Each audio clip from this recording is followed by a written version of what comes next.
ಬೆಂಡೆಕಾಯಿ ಎಂದರೆ ಕೆಲವರು ದೂರ ಓಡುತ್ತಾರೆ. ಅದಕ್ಕೆ ಕಾರಣ ಅದರಲ್ಲಿರುವ ಲೋಳೆ. ಹುರಿದು ತಿನ್ನುವಾಗ ಕೂಡ ಇದಕ್ಕೆ ಹೆಚ್ಚು ಗ್ಯಾಸ್ ಬೇಕೆಂದು ಕೆಲವರು ಲೆಕ್ಕ ಹಾಕ್ತಾರೆ. ಆದರೆ ಈ ಜಿಪ್ಪುನತನವನ್ನ ಸ್ವಲ್ಪ ಪಕ್ಕಕ್ಕಿಟ್ಟರೆ ನೀವು ದೀರ್ಘಕಾಲದಿಂದ ದಿನನಿತ್ಯ ಬಳಲುತ್ತಿರುವ ಸಕ್ಕರೆ ಕಾಯಿಲೆ ಕ್ರಮೇಣವಾಗಿ ನಿಯಂತ್ರಣಕ್ಕೆ ಬರುತ್ತದೆ ಎನ್ನುತ್ತಾರೆ ತಜ್ಞರು. ಹೌದು, ಇದು ನಿಜ.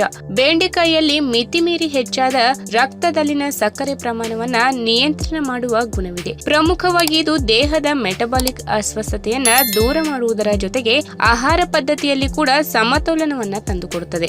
ಹಾಗಾದ್ರೆ ನೆನೆಸಿಟ್ಟ ಬೆಂಡೆಕಾಯಿ ನೀರು ಕುಡಿಯೋದ್ರಿಂದ ನಾವು ಯಾವ ರೀತಿಯಾಗಿ ಶುಗರ್ನ ಕಂಟ್ರೋಲ್ಗೆ ತಂದುಕೊಳ್ಳಬಹುದು ಎಂಬುದನ್ನ ಇವತ್ತಿನ ವಿಡಿಯೋ ಮುಖಾಂತರ ತಿಳಿದುಕೊಳ್ಳೋಣ. ಅದಕ್ಕಿಂತ ಮುಂಚೆ ನೀವಿನ್ನು ನನ್ನ ಚಾನೆಲ್ಗೆ ಸಬ್ಸ್ಕ್ರೈಬ್ ಆಗಿಲ್ಲ ಅಂದ್ರೆ ಪ್ಲೀಸ್ ಸಬ್ಸ್ಕ್ರೈಬ್ ಮಾಡ್ಕೊಳ್ಳಿ. ಹಾಗೆ ಪಕ್ಕದಲ್ಲೇ ಇರುವಂತಹ ಬೆಲ್ ಐಕಾನ್ ನ ಕ್ಲಿಕ್ ಮಾಡಿ. ನಾವು ಸೇವನೆ ಮಾಡುವ ಬಹುತೇಕ ಆಹಾರ ಪದಾರ್ಥಗಳು ಅಥವಾ ಹಣ್ಣು ತರಕಾರಿಗಳು ನಮಗೆ ಗೊತ್ತಿಲ್ಲದ ಹಾಗೆ ನಮ್ಮ ಆರೋಗ್ಯಕ್ಕೆ ಸಹಾಯ ಮಾಡುತ್ತವೆ. ಆದ್ರೆ ನಾವು ಅವುಗಳನ್ನ ಬಿಟ್ಟು ಅನಾರೋಗ್ಯಕರ ಆಹಾರಗಳ ಕಡೆಗೆ ಮುಖ ಮಾಡುತ್ತೇವೆ. ಇದರ ಕಾರಣದಿಂದ ಮತ್ತಷ್ಟು ಆರೋಗ್ಯ ಸಮಸ್ಯೆಗಳಿಗೆ ನಾವೇ ಕಾರಣವಾಗುತ್ತೇವೆ. ಇದರ ಜೊತೆಗೆ ನಮ್ಮ ಕೆಟ್ಟ ಜೀವನ ಶೈಲಿ ಬೇರೆ. ಹೀಗಾಗಿ ಸಕ್ಕರೆ ಕಾಯಿಲೆ, ರಕ್ತದ ಒತ್ತಡ ಎಲ್ಲವೂ ಕೂಡ ಕಾಣಿಸಲು ಪ್ರಾರಂಭವಾಗುತ್ತದೆ. ಆದರೆ ಬೆಂಡೆಕಾಯಿಯನ್ನ ನೀವು ನಿಮ್ಮ ಆಹಾರ ಪದ್ಧತಿಯಲ್ಲಿ ಸೇರಿಸಿಕೊಳ್ಳುವುದರಿಂದ ಯಾವುದಾದ್ರೊಂದು ರೂಪದಲ್ಲಿ ಇದನ್ನ ಪಲ್ಯ, ಸಾಂಬಾರ್, ಸಾಗು ಇತ್ಯಾದಿಗಳನ್ನ ಮಾಡಿ ಅದಕ್ಕೆ ಸ್ವಲ್ಪ ಮಸಾಲೆ ಪದಾರ್ಥಗಳನ್ನ ಸೇರಿಸಿ ಚಪಾತಿ, ದೋಸೆ ಇತ್ಯಾದಿಗಳನ್ನ ಮಾಡಿ ಆಗಾಗ ತಿನ್ನುವ ಅಭ್ಯಾಸ ಮಾಡಿಕೊಂಡರೆ ನಿಮ್ಮ ಸಕ್ಕರೆ ಕಾಯಿಲೆ ನಿಯಂತ್ರಣದಲ್ಲಿ ಉಳಿಯುತ್ತದೆ.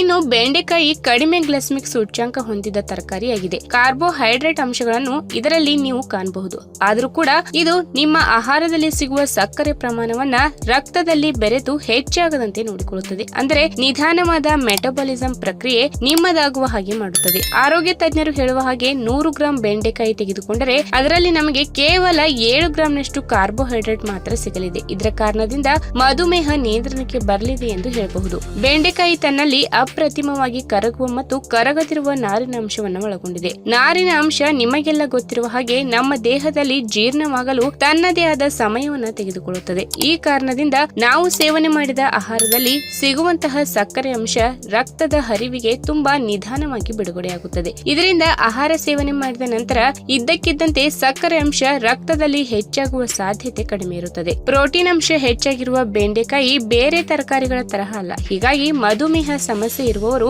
ತಮ್ಮ ದೇಹದಲ್ಲಿ ಪ್ರೋಟೀನ್ ಅಂಶದ ಸಮತೋಲನವನ್ನ ಕಾಯ್ದುಕೊಳ್ಳುವ ಜೊತೆಗೆ ರಕ್ತದಲ್ಲಿ ಕೂಡ ಅಚ್ಚುಕಟ್ಟಾಗಿ ಸಕ್ಕರೆ ಅಂಶವನ್ನು ಹೊಂದಬಹುದು. ಇನ್ನು ವಿವಿಧ ರೂಪಗಳಲ್ಲಿ ಬೆಂಡೆಕಾಯಿಯನ್ನ ನಾವು ಸೇವನೆ ಮಾಡಬಹುದು. ಇದನ್ನ ಹುರಿದು ತಿನ್ನಬಹುದು, ಬೇಯಿಸಿ ತಿನ್ನಬಹುದು, ಎಣ್ಣೆಯಲ್ಲಿ ಕರಿ ಸಹ ತಿನ್ನಬಹುದು. ಒಟ್ಟಾರೆಯಾಗಿ ಬೆಂಡೆಕಾಯಿ ನಮ್ಮ ದೇಹ ಸೇರುವುದರಿಂದ ನಮ್ಮ ಆರೋಗ್ಯದ ಸದೃಢತೆ ಹೆಚ್ಚಾಗುತ್ತದೆ. ಜೊತೆಗೆ ದೇಹದಿಂದ ವಿಷಕಾರಿ ಅಂಶಗಳು ದೂರವಾಗುತ್ತವೆ. ಆರೋಗ್ಯಕರವಾದ ಉಪಹಾರವನ್ನ ಸಹ ಬೆಂಡೆಕಾಯಿಯನ್ನ ಬಳಸಿ ತಯಾರು ಮಾಡಿ ಸವಿಯಬಹುದು. ಇನ್ನು ಮೊದಲಿಗೆ ಮೀಡಿಯಂ ಗಾತ್ರದ 4-5 ಬೆಂಡೆಕಾಯಿಗಳನ್ನ ತೆಗೆದುಕೊಂಡು ಅವುಗಳನ್ನ ಸ್ವಚ್ಛವಾಗಿ ತೊಳೆಯಬೇಕು.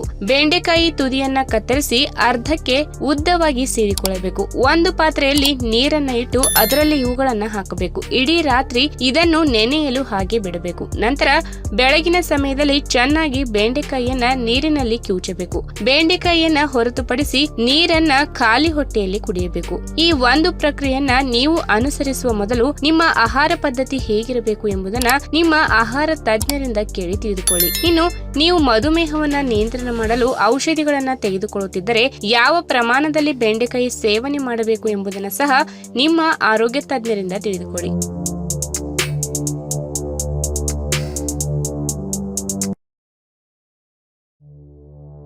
ನಮಸ್ಕಾರ ಸ್ನೇಹಿತರೆ. ಡ್ರೈ ಫ್ರೂಟ್ಸ್ ಜಾತಿಗೆ ಸೇರಿರುವ ಬಾದಾಮಿ ಬೀಜಗಳು ತಮ್ಮಲ್ಲಿ ಅಪಾರವಾದ ಆರೋಗ್ಯದ ಪ್ರಯೋಜನಗಳನ್ನು ಒಳಗೊಂಡಿವೆ.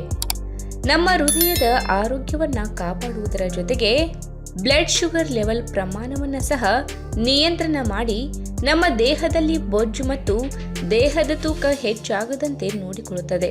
ಹಾಗಾದರೆ ಸಕ್ಕರೆ ಕಾಯಿಲೆ ಇರುವವರಿಗೆ ಬಾದಾಮಿ ಬೀಜಗಳು ಯಾವ ರೀತಿ ಸಹಕಾರಿಯಾಗಲಿವೆ ಎಂಬುದನ್ನು ಇವತ್ತಿನ ವಿಡಿಯೋ ಮುಖಾಂತರ ತಿಳಿದುಕೊಳ್ಳೋಣ.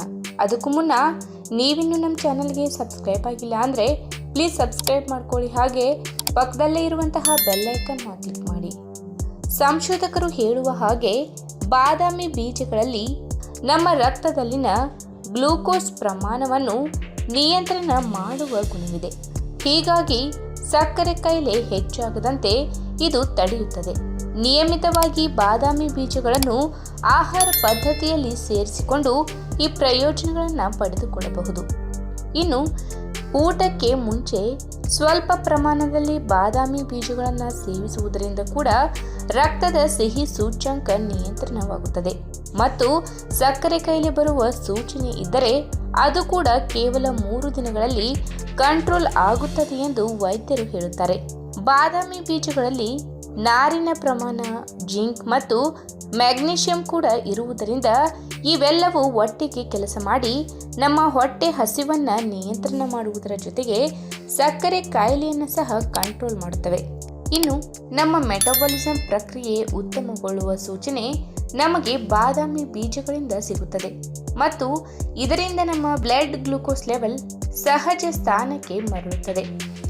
ಏಷ್ಯಾ ಖಂಡದ ಭಾರತೀಯರಲ್ಲಿ ಬಾದಾಮಿ ಬೀಜಗಳನ್ನು ಸೇವಿಸುವುದರಿಂದ ಈ ಬದಲಾವಣೆಗಳನ್ನು ನಾವು ನಿರೀಕ್ಷೆ ಮಾಡಬಹುದು ಮತ್ತು ಇದರಿಂದ ಗಣನೀಯವಾಗಿ ಸಕ್ಕರೆ ಕಾಯಿಲೆ ಹೊಂದಿರುವ ರೋಗಿಗಳ ಸಂಖ್ಯೆಯನ್ನು ಕಡಿಮೆ ಮಾಡಬಹುದು ಎಂಬುದು ಸಂಶೋಧನೆಯ ಹಾಗೂ ಸಂಶೋಧಕರ ಮಾತು. ಹಾಗಾಗಿ ಬಾದಾಮಿ ಬೀಜಗಳು ಹಾಗೆ ತಿಂದರೂ ನೆನೆ ಹಾಕಿ ತಿಂದರೂ ದೇಹಕ್ಕೆ ಒಳ್ಳೆಯದೆ. ಅದರಲ್ಲೂ ಸಕ್ಕರೆ ಕಾಯಿಲೆ ಇರುವವರಿಗೆ ಬಾದಾಮಿ ಬೀಜಗಳು ವರದಾನವೇ ಸರಿ.